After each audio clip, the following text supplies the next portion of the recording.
இது வரைக்கும் சப்ஸ்கிரைப் பண்ணாதவங்க ப்ளீஸ் சப்ஸ்கிரைப் பண்ணுங்கள். பெல் பட்டனை ப்ரெஸ் பண்ணி ஆல் ஆப்ஷனை சூஸ் பண்ணிங்கன்னா நான் போடுற வீடியோஸ் எல்லாம் உங்களுக்கு வந்து சேரும்.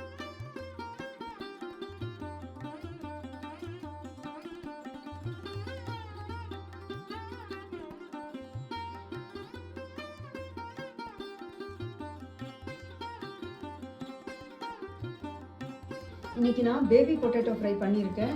டேஸ்ட் ரொம்ப அருமையாக வந்திருக்கு. இதை எப்படி செய்கிறதுங்கிறத இந்த வீடியோவில் பார்க்கலாம். வாங்க வீடியோக்குள்ளே போகலாம். Hi friends, welcome to சுகீஸ் kitchen. Taste கொஞ்சம் வித்தியாசமாக இருக்கணுங்கிறதுக்காக செட்டிநாடு ஸ்டைலில் பண்ண போகிறேன். அதுக்கு ஒரு 3/4 கிலோ பேபி பொட்டேட்டோவை நல்லா வாஷ் பண்ணி எடுத்து வச்சுருக்கேன். முதல்ல உருளைக்கிழங்கை குக்கரில் வச்சு வேக வைக்கிறேன். உருளைக்கிழங்கு மூழ்கிற அளவுக்கு தண்ணி எடுத்துருக்கேன். இதில் 1 டீஸ்பூன் உப்பு சேர்க்குறேன். இந்த மாதிரி உப்பு சேர்த்து வேக வைக்கிறதுனால எல்லா கிழங்குலையும் உப்பு இறங்கி இருக்கும். ஸ்டவ்வை மீடியம் ஃப்ளேமில் வச்சு வேக வைக்கிறேன். 2 விசில் வர வரைக்கும் வேக வைக்கணும். அதிகமாக வேக வச்சா உருளைக்கிழங்கு சாஃப்ட் ஆகிடும், ஃப்ரை சரியாக வராது.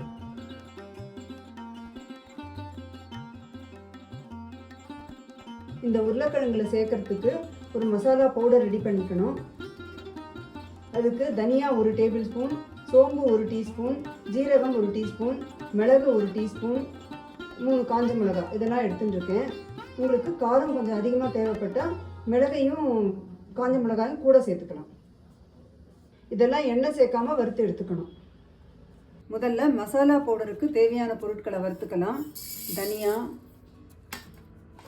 மிளகு, சீரகம், சோம்பு, காஞ்ச மிளகாய் இது எல்லாத்தையும் ஸ்டவ்வை சிம்மில் வச்சு வறுத்து எடுத்துக்கணும்.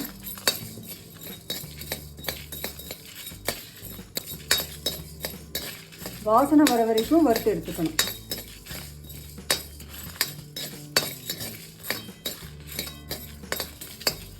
இந்த மசாலா பொருட்கள்லேருந்து நல்லா வாசனை வருது. இப்போது இதை வறுக்கிறதுக்கு 3-4 நிமிஷம் ஆச்சு. இப்போ ஸ்டவ் ஆஃப் பண்ணிவிட்டு இதை வேறு கிண்ணத்தில் மாற்றிக்கலாம். வறுத்த பொருட்களை எல்லாம் இந்த கிண்ணத்தில் போட்டு ஆற வச்சுருக்கேன். ஆற எடுத்து இப்போ நம்ம மிக்சியில் போட்டு கொரகொரப்பாக அரைச்சி எடுத்துக்கலாம். இந்த மாதிரி கொரகொரப்பாக அரைச்சி எடுத்துருக்கேன்.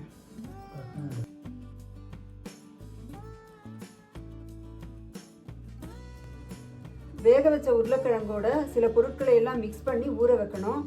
அதுக்கு உப்பு 3/4 டீஸ்பூன், மஞ்சள் தூள் 1/2 டீஸ்பூன், காரப்பொடி 1/2 டீஸ்பூன், இப்போ மிக்சியில் அரைச்சி வச்சோம் இல்லையா அந்த மசாலா தூள் 1/2 டீஸ்பூன், சமையல் எண்ணெய் 1 டீஸ்பூன் இதெல்லாம் எடுத்து வச்சுட்டுருக்கேன். உருளைக்கிழங்கு வெந்தப்புறம் அதில் இருக்கிற தோலெல்லாம் எடுத்துட்டு வச்சுருக்கேன். உருளைக்கிழங்கை மசாலா பொருட்களோடு சேர்த்து ஊற வைக்க போகிறேன். மசாலாவில் இருக்கிற அந்த வாசனையும் டேஸ்ட்டும் கிழங்குல இறங்கணுங்கிறதுக்காக ஃபோர்க்கால் ஹோல்ஸ் போடுறேன். ஹோல்ஸ் போட்ட பிறகு மிக்சிங் பவுலில் போட்டிருக்கேன். இப்போ இதில் உப்பு, மிளகாய் பொடி, மிக்சியில் பவுடர் பண்ண மசாலா பவுடர், மஞ்சள் தூள்,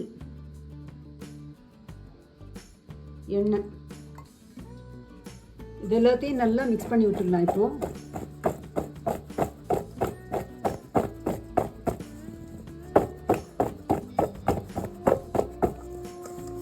இந்த மாதிரி செய்யலைன்னா வெளியில் மாத்திரம் உப்பு காரம் அதெல்லாம் இருக்கும், உள்ளுக்குள்ளே சப்புன்னு இருக்கும். இந்த மாதிரி மிக்ஸ் பண்ண பிறகு ஒரு 15 நிமிஷம் ஊற வைக்கணும்.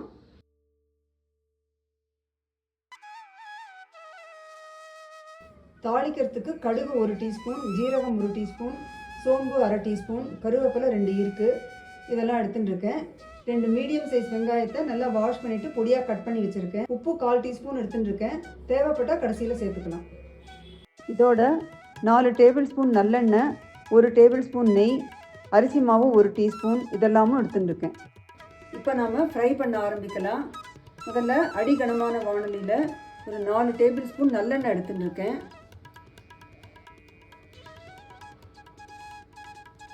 நல்லெண்ணெயில் செஞ்சால் டேஸ்ட் நல்லாயிருக்கும். நீங்கள் நார்மல் சமையல் எண்ணெயில் கூட செய்யலாம். வாசனைக்காக 1 டேபிள் ஸ்பூன் நெய் சேர்க்குறேன். நீங்கள் மொத்தம் எண்ணெயிலே கூட செஞ்சுக்கலாம். ஸ்டவ் வந்து மீடியம் ஃப்ளேமில் வச்சுருக்கேன். இப்போது இதில் கடுகு சேர்க்குறேன். கடுகு வெடிக்க ஆரம்பிச்சிருக்கு. இப்போது ஜீரகம் சேர்த்துடலாம், சோம்பு. நீங்கள் விருப்பப்பட்டால் 10-15 பூண்டை தட்டி போட்டோ ஸ்லைசஸ் பண்ணியோ இந்த ஸ்டேஜில் சேர்த்து வதக்கிக்கலாம். கடுகு ஜீரகம்லாம் புரிஞ்சிருக்கு. இப்போது கருவேப்பிலையை சேர்க்குறேன். இதில்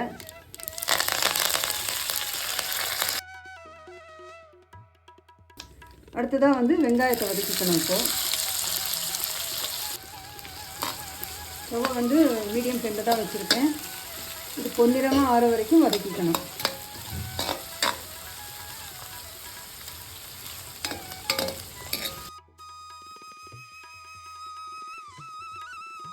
வெங்காயம் பொன்னிறமாக வதங்கிடுத்து.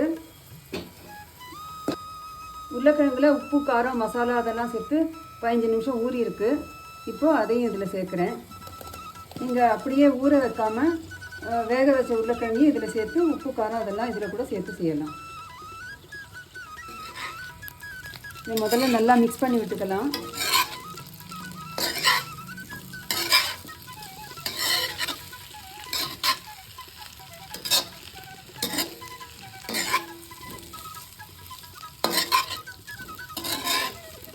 மிக்ஸ் பண்ண அப்புறம் இதை இந்த மாதிரி பரவலாக வச்சிடலாம், ஒரே லேயர் வர மாதிரி. இது அடிக்கடி திருப்பி விடக்கூடாது. கொஞ்சம் நேரம் ரோஸ்ட் ஆன அப்புறம் தான் திருப்பி விடணும். ஸ்டவ்வை மீடியம் ஃப்ளேம்லேயே தான் வச்சுருக்கேன். 4-5 நிமிஷம் ஆகிடுத்து. இப்போ இதை திருப்பி போடுறேன்.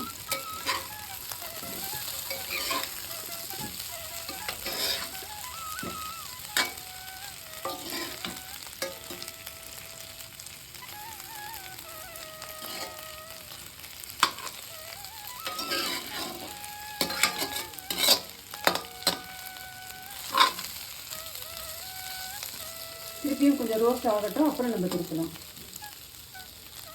5 நிமிஷம் ஆகிடுத்து. இப்போ திருப்பியும் ஒரு தடவை திருப்பி விட்டுடலாம்.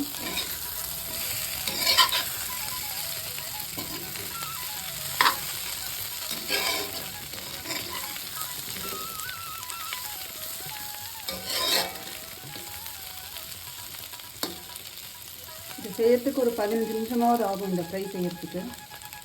இப்போது கிழங்கு ஆல்மோஸ்ட் எல்லா பக்கமும் நல்லா ரோஸ்ட் ஆகிடுது. இப்போ முதல்ல ஸ்டவ்வை சிம்மில் வச்சுக்கலாம். அரிசி மாவு 1 டீஸ்பூன் சேர்க்குறேன். இதில் இந்த மசாலா பவுடரையும் இதில் சேர்க்குறேன்.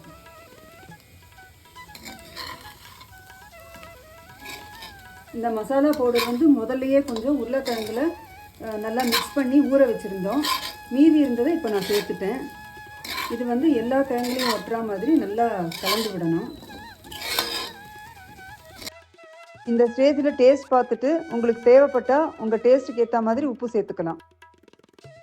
இந்த மாதிரி அரிசி மாவு சேர்த்து ஃப்ரை பண்ணுறதுனால நல்லா கிறிஸ்பியாக இருக்கும், முறுமுறுன்னு இருக்கும். 2 நிமிஷம் இந்த மாதிரி கலந்து விட்டப்புறம் ஸ்டவ் ஆஃப் பண்ணிடலாம். கிறிஸ்பியான டேஸ்டியான பேபி பொட்டேட்டோ ஃப்ரை ரெடி. இந்த ஃப்ரையை சாம்பார் சாதம், ரசம் சாதம், தயிர் சாதம், லெமன் சாதம், தேங்காய் சாதம் இந்த மாதிரி எல்லா சாதத்துக்கும் சைட் டிஷ்ஷாக யூஸ் பண்ணிக்கலாம். ரொட்டிக்கு கூட சைட் டிஷ்ஷாக யூஸ் பண்ணிக்கலாம். ஸ்டார்டராக கூட இதை எடுத்துக்கலாம். நிறைய பேர் சேனலை சப்ஸ்கிரைப் பண்ணியிருக்கீங்க, எல்லாருக்கும் ரொம்ப தேங்க்ஸ். ஆனால் சப்ஸ்கிரைப் பண்ணும்போது பெல் பட்டனை ப்ரெஸ் பண்ணி ஆல் ஆப்ஷனை சூஸ் பண்ணுங்கள். அப்போ தான் நான் போடுற வீடியோஸ்க்கெல்லாம் உங்களுக்கு நோட்டிஃபிகேஷன் வரும். நீங்களும் இதை ட்ரை பண்ணி பாருங்கள். உங்களுக்கு இந்த ரெசிபி பிடிச்சிருந்ததுன்னா லைக் பண்ணுங்கள், எல்லாருக்கும் ஷேர் பண்ணுங்கள், உங்கள் கமெண்ட்ஸ் அனுப்புங்க. சேனலை மறக்காமல் சப்ஸ்கிரைப் பண்ணுங்கள். தேங்க்ஸ் ஃபார் வாட்சிங்.